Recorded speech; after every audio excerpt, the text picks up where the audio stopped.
There are more ways to script your videos than you probably think. My favorite is probably one I like to call sneaky script writing. It's pretty unique. Not a lot of people are talking about it. And let's start with bullet points because that's one of the most common and one of the ones we use most here. I think it works really well because if you have just a few solid points that you want to talk about, it gives you the flexibility to change things up a little bit. You can kind of talk about one thing for a little while and then you can share an example that comes to mind. It's a lot more freeing than a totally scripted video is. Yeah, I love how when you do bullet points, it can be really conversational. Even if you're just one person on camera, it can feel a lot more conversational between you and your audience. And it's more like your stream of thought, and it just feels so genuine and authentic. And there's a lot of opportunity to kind of accidentally say something wrong, but then it can turn into a good thing. We've talked about that a lot on a recent video on our channel about storytelling.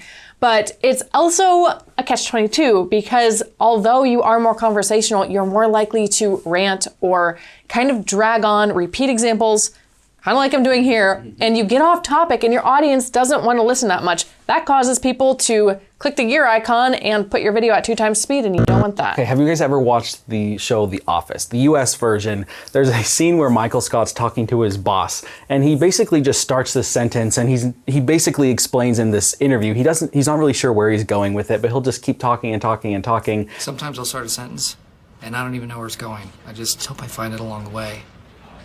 Like an improv conversation. But that's something that totally happens when you use bullet points. Sometimes you'll start off saying one thing and you're not really sure where it's going to end up. And that's not great. It is great to have personality and that sort of thing shine through, but you have to be really careful. I think the takeaway here is not that you should necessarily not do bullet points, but to get good at doing bullet points, because you can write a script that isn't good either. It's a matter of how you are using each of these techniques. So the trick is to just get better at being concise with your bullet points, not necessarily tossing them up. Okay, I really like that, which I think really segues us into our next type, which is just partially scripting. Honestly, this one is my personal favorite because it's the best of both worlds. So what this looks like is that part of your video will be nearly word for word scripted, and then some of it will be more bullet point style that's a little bit more free.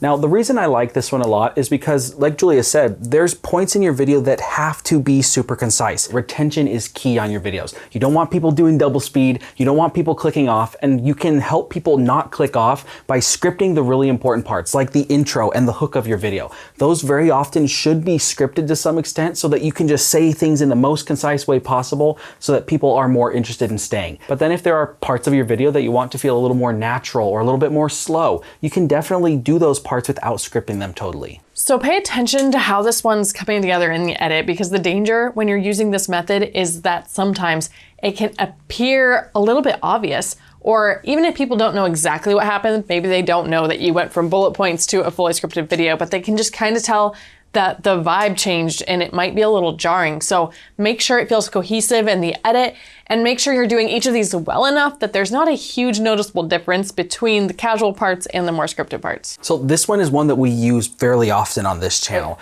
In the intro, we really want to keep people watching as long as possible, and so we'll really word for word script out the beginning of the videos. But then a lot of times when we're sharing the content, we do want it to be a little bit more conversational. We do want to share those examples, and there's a lot of other channels that do this as well. Now let's talk about fully scripted videos. Although we have other styles that we tend to prefer, I don't want to hate on them because there is a reason that a lot of the biggest YouTubers use fully scripted videos. It's because it works well and there's a lot of good uses for it.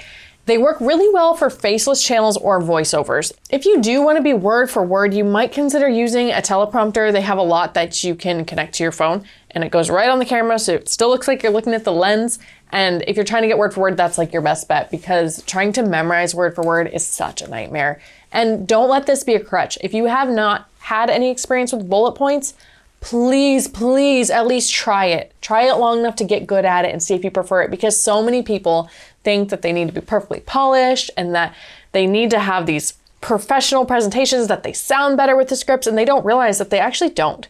Often they actually sound better when they're using bullet points, but they just haven't given it enough of a shot yet to learn how to do it. I think it's really comes down, it's a confidence thing a lot of times. With a lot of small creators that I see, they will not have the confidence to do a less scripted type of video. But what ends up happening is they start sounding really scripted. because they're using a fully scripted video. And I'll even see small creators use tools like ChatGPT or other AI type scripting tools, which just make things sound even worse. A lot of times AI tools will make it sound really flowery, or it's just like very embellished language that you would never talk like that in real life. Love on, I will requite thee. Taming my wild heart to thy loving hand, if thou dost love. So it just sounds so fake. I was just listening to this interview. It was Colin and Samir interviewing Dan Mace. I think he's the executive producer on the Beast Philanthropy YouTube channel. And he said that in their process, they'll go out and shoot days worth of footage. And then after they get sort of an initial idea of what the footage is gonna look like, he said they'll spend like 4 to 5 days fully scripting out word for word their videos. And so that's a great example. Like in that case, a fully scripted video totally works. You guys could go watch one of those videos to see how that plays out. And it works really well because there's a lot of voiceover, there's a lot of visuals on the screen, but it doesn't work for every scenario. And I know a lot of people do want to default to that. So just be willing to give some of these other types a try. And I know we use Mr. Beast examples a lot, which can be annoying because a lot of YouTubers talk so much about Mr. Beast and people want to hear other examples.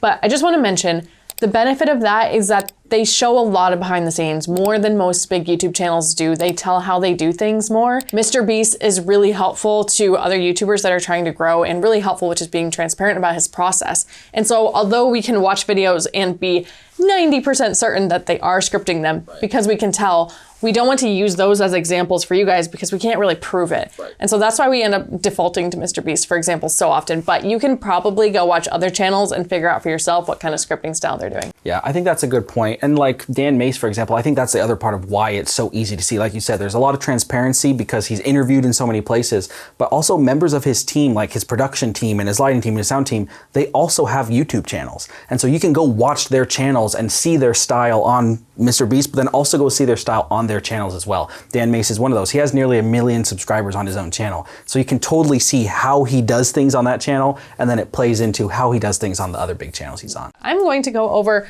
a few of the pros of scripting and fully scripted style. It's the most concise, most thought out. Good for people who are not comfortable with ad-libbing. Cons can sound choppy or inauthentic. That was really good. Really smooth. I practiced my lines all morning. Script, guys. It's good stuff. Okay, so maybe there's a better way. And that is if you have a faceless channel or a channel where you do like a lot of voiceovers, maybe the whole thing isn't faceless, but you have, like I've seen some kind of history-esque channels where most of the content is not talking head. There's some of the video that's talking head right to the lens, but a lot of it has things on screen. This is perfect for voiceovers, and this is what I like to call sneaky scripting. Let's try this one. So sneaky scripting is a term I actually came up with because I had heard of other creators doing this. It is basically speaking what you would say naturally and then cleaning it up a bit after the text is down on paper or Google Doc. You can do this with voice to text or just type your thoughts as you would say them naturally. And then you can go back through the text and clean it up so that it's more concise. And then you re-say it by reading the text. This works especially well if it's a voiceover and you aren't speaking directly to the camera. Although this one wasn't my favorite one, this is one that I actually use fairly often. When I make videos, I often find that I need to add voiceover or something like that to my videos. And so I love how this just sounds way more natural. It's just so much better than totally scripting it out. It's weird how the way you talk is a lot different words. I think we're so used to like writing things in school with perfect grammar and big long words. And so we end up writing things that we wouldn't say in real life. And that's kind of a big tell that it wasn't actually how you would say it naturally. It's something scripted. Yeah. So the big question is, how do you figure out what to do yourself? I don't think there's one right answer. Julia mentioned earlier on in the video, you need to try multiple types to figure out what works best for you, what sounds most natural, what fits the type of content that you're creating. All of those things come into play, and so you might find a channel that you really love does totally scripted out videos, and so you want to try that. Maybe you don't like it as much. Maybe you try doing bullet points and that feels a little bit better. A few ways to help you figure out where to land is to look at your favorite creators. Look at the type of content you like to create. It could be in the niche that you're in, or it could just be the creators that you enjoy watching in your free time. By watching some of those creators, you're going to be able to take some inspiration from them and figure out what works best for you. Okay, just a quick idea. If you're kind of frustrated with this, here's what you can do. Take your video and script it out.